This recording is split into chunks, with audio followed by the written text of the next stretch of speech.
All right, well, welcome those of you who are here and those of you who aren't here. And we're going to be starting week 2, which is unbelievable how quickly things are going for me anyway. I don't know about the rest of you guys. So week 2, this is such an important chapter when I think about this. Actually, it's week 3, isn't it? Week 3. Yeah. We're starting week 3, finishing week 2.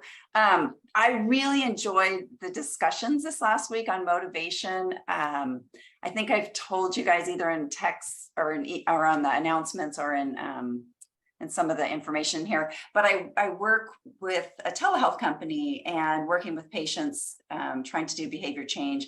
Actually, I did it in clinical practice too. And one of the most important things for behavior change is really finding that motivation and keeping that motivation. And so that's something with my patients currently, we look at ongoing as we're talking about that. So if you think through this class and there's things you want to do differently, that's one of the things that's helpful, is to really look at, why are you wanting to do it? What's the motivator behind that? Any thoughts on motivation, those of you who are here on the line with me? The line. Any comments or thoughts about motivation? Okay, so great stuff. And like I always say, I have the due dates set for Sunday, but I recommend you target today as the day to turn everything in from module 1, so that you have the weekend to take off. But most people tend to kind of still do stuff over the weekend. This module opening today, and then the due date will be September 4th, which happens to be Labor Day, which is kind of, oh no, Labor Day is the day after, so it's the Sunday before Labor Day. But next weekend being Labor Day weekend, it's just kind of a bummer. So jump in, start working on this stuff. This chapter is a little shorter. It's probably one of the shortest chapters. So if you can get in there and get it done, by Friday next week, you can wrap everything up. That's a great way to go. So make sure you're getting in there. The other thing with the discussions, once you do your initial post, does it go away from your to-do list? Have you guys found, those of you who are here? So if you did it goes away from the to-do list? Yeah, the check mark turns green. Yeah, so even if you haven't done your 2 replies, right? Correct. Right. So that's the tricky thing with the discussions. I don't know how to get around that. So just, you're gonna have to put it, I have a reminder in the calendar to do the 2 replies, but I think sometimes you guys as students just think you've got a bunch of stuff going on, a bunch of classes, and may forget to go back in and do those replies. So remember to get in and do your replies for the motivation discussion. I try to send out some more reminders, but I imagine you're getting tons of emails, and at some point you just can't read everything. So something to just kind of keep aware of. But anyway, so if you get started on module 2 today, or start at Monday and get it done by Friday, you get the benefit of having the weekend off. So let me just kind of pull this open here and kind of show you what we're going to be going through here. The reason I feel like this one's so important, nutrition constantly changes. The nutrition information, the nutrition research, the core constructs of what makes up a healthy diet don't really change, but new information comes out. I was just watching a continuing education this morning on gut bacteria and the microbiome, and taking probiotics versus prebiotics, and the information there is always evolving. So I try to keep myself up to date on it.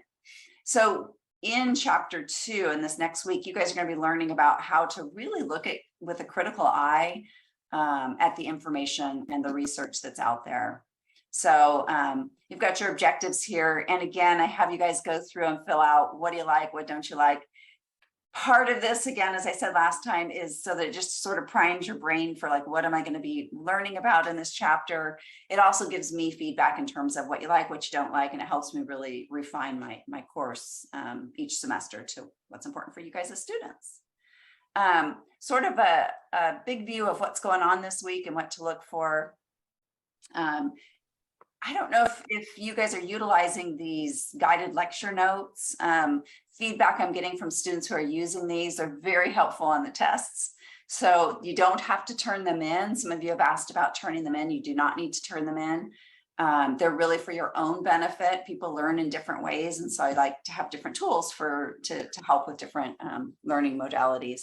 So those are really helpful with the tests. When you come to that block test, and you're going back over 4 chapters, they're really helpful. So if you're using them, that's great. If not, one thing I am going to do, I had one student online ask me if I could put all of them for the whole semester in one place.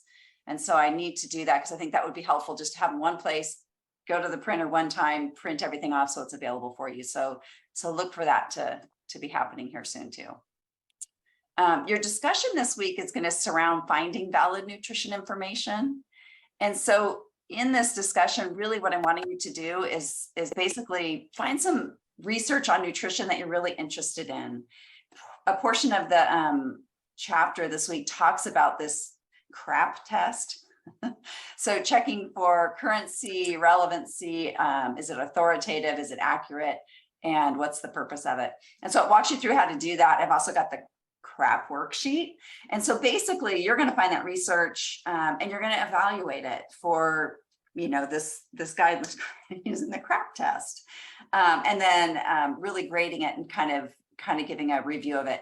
And then in your post, you're just going to kind of give an overall view of like, what did you read? How did it do on this test? And how would you utilize that information based on how you looked at whether or not it was relevant? And it looks like some of you have already started that.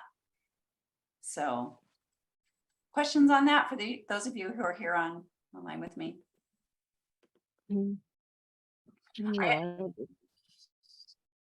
Question. I'm sorry, I couldn't hear that. No questions? Oh, I was just like, no, I don't think so. Okay. Placebo effect. So I do have some videos in here and just have you do a quick commentary on the placebo effect. It's so strong. I mean, so when you think about nutrition or some different guidelines or different diets, sometimes I feel like they work because people think they're going to work. Or if you're reading some, like the keto diet works for a variety of reasons, but if you're like, I'm going to do the keto diet and I know all these people who've lost weight on it, and I know it's going to make me not feel hungry, some of that effect is coming from the fact that someone has told you that's how it's going to affect you. And so you tend to eat a little bit less, not to mess it up for you now, because if it's working, keep thinking it's working for those reasons. There are some physiological reasons why it works, but this is also some of the supplements that people take. It's like, if I take this, I'm going to feel better. And that's half the battle. So, I mean, I always think of that as like, well, maybe that's not a problem. If you think it's going to make you feel better and therefore it does, maybe that's not a problem. So you're going to do a little look at kind of the placebo effect too. Wish it would work on like getting your homework done or like a test. I think I'm going to do well on the test, therefore I will do good on the test.